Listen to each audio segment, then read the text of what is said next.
Okay. Ngayon naman po ituturo ko sa inyo kung paano po i-operate yung Piso Wi-Fi Vendo, yung pinaka-admin niya po. Una, connect po muna tayo sa Vendo. Kailangan po connected po tayo sa Vendo para ma-access po natin yung admin. Click natin yung Piso Wi-Fi. Then, punta po tayo sa browser. Sa browser po, huwag po sa Google. Meron po kasing Google. Hindi po dyan. Sa browser po tayo. Then, type po natin 10.0.0.1/admin. Then, enter po. Then, ang default niya pong username saka password is admin. Parehas po. Admin. Then, login. Ito, may reminder po siya na kailangan palitan po natin yung password para hindi nga naman po tayo ma-hack. Lalo na naka-default po yung password po natin. Una, pagpapalitan po natin, click po natin tong taas, tong menu. Then, sa pinakababa, yung admin. May profile. Ayan po. Dito po natin siya papalitan yung gusto nating password. Then, tatandaan lang po natin yung password po natin. Then, sa pinakababa, after palitan, click lang po natin yung save. Okay. Balik tayo dito sa dashboard. Dito po sa dashboard, andito na yung pinaka-summary niya po. Halimbawa, yung sales, yung connected na device, kung ilan yung clients, kung okay yung internet natin. Yan po siya. Status po ng CPU, temperature, RAM, ganun. Andyan po sila lahat. Then, tuturo ko po yung mga kailangan nyo lang pong mga basic na malaman. After ng change password, sa Wi-Fi rates po. Sa Wi-Fi rates, ayan, pwede pong may data. Pero since kung unlimited naman po yung internet natin, maganda, time lang po yung gagamitin natin. Ayan. Pwede po tayo magdagdag ng rates. Tulad nyan, ang meron lang po 1, 5, saka 10. Pwede po tayo magdagdag. Halimbawa, add new rate amount. Halimbawa, 20 pesos po. Lagay natin 120 minutes or equivalent to 3 hours or 2 hours. Ayan. Adjustable po yan, depende po sa inyo. Okay, next. Yung voucher. Para saan po yung voucher? Dito po, pwede po tayo mag-create ng voucher. Pag pumunta po kayo sa portal, pwedeng voucher po ang gagamitin po natin para makakonect sa internet. Halimbawa po, gusto natin gumawa ng voucher. May mga customer kasi na gusto pang matagalan, halimbawa 1 week or 1 month. Pwede po tayong gumawa. Click natin tong create vouchers.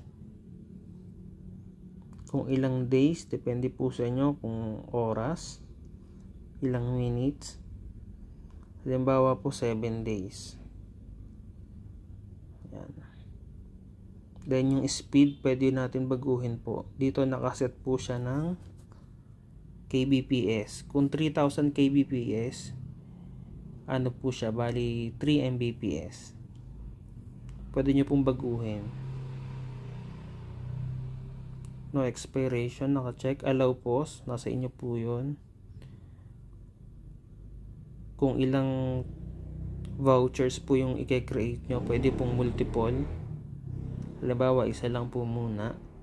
Maximum users per voucher, kung ilan po yung pwedeng gumamit ng voucher, isa lang po, mas maganda. Kung anong klaseng voucher po yung gagawin, alphanumeric, meron pong numeric lang, alphabetic lang. uppercase. Okay, create natin. Click create. Ayun, may nagawa tayong voucher po. Pwede natin ilista or i-print para sa mga gustong bumili ng vouchers. Try natin gamitin yung voucher. 5 days po siya. Copy natin to. Punta tayo sa may portal.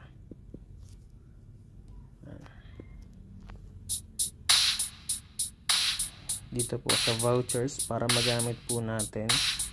Yung customer, dyan lang din po siya pupunta.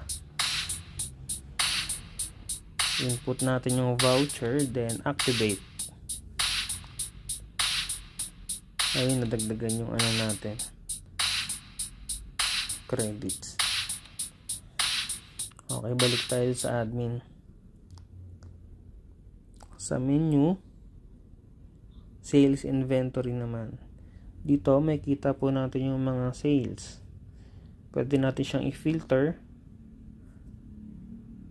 Pwedeng, kung gusto nyo makita yung sales nyo kahapon, yesterday, this week, this month, etc. Yan, makita nyo po dito yung mga details. Next, yung basic network setup, okay na po yan. Wala na lang kayong babaguhin dito kasi baka mawala yung configuration. Next, Wi-Fi devices.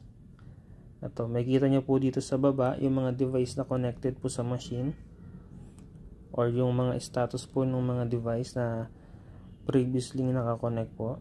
Ito, click po natin. Yan. Yung status makita po natin dito. Yung MAC address. Cancel. Next, captive portal. Dito po sa portal, ito po yung nakikita natin sa pinaka portal. Ito po yung mga buttons, pwede kayong mag-uncheck, magdagdag. Basta kung may i-uncheck kayo, save nyo lang po after. Then dito po sa banners, ito po yung pinaka banner nya, pwede nyo pong palitan pag upload kayo ng ibang image na gusto nyo po. Ayan. Then sa sounds, pwede nyo pong palitan yung mga sounds na naririnig nyo sa portal. Halimbawa, ito po itong payment countdown. Pwede nyo po siyang palitan. Upload na po kayo ng MP3 file.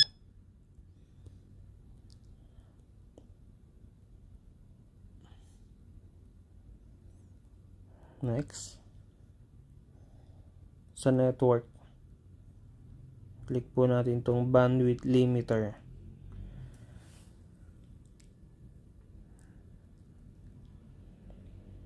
Dito po sa download speed, ito po yung per client po natin kung ilang speed yung gusto nyo i-allot sa mga device po nila. Dito po ang nakaset 3000, bali 3 Mbps po siya download sa upload. Pwede nyo pong baguhin. Kung gusto nyo taasan, pwede rin po.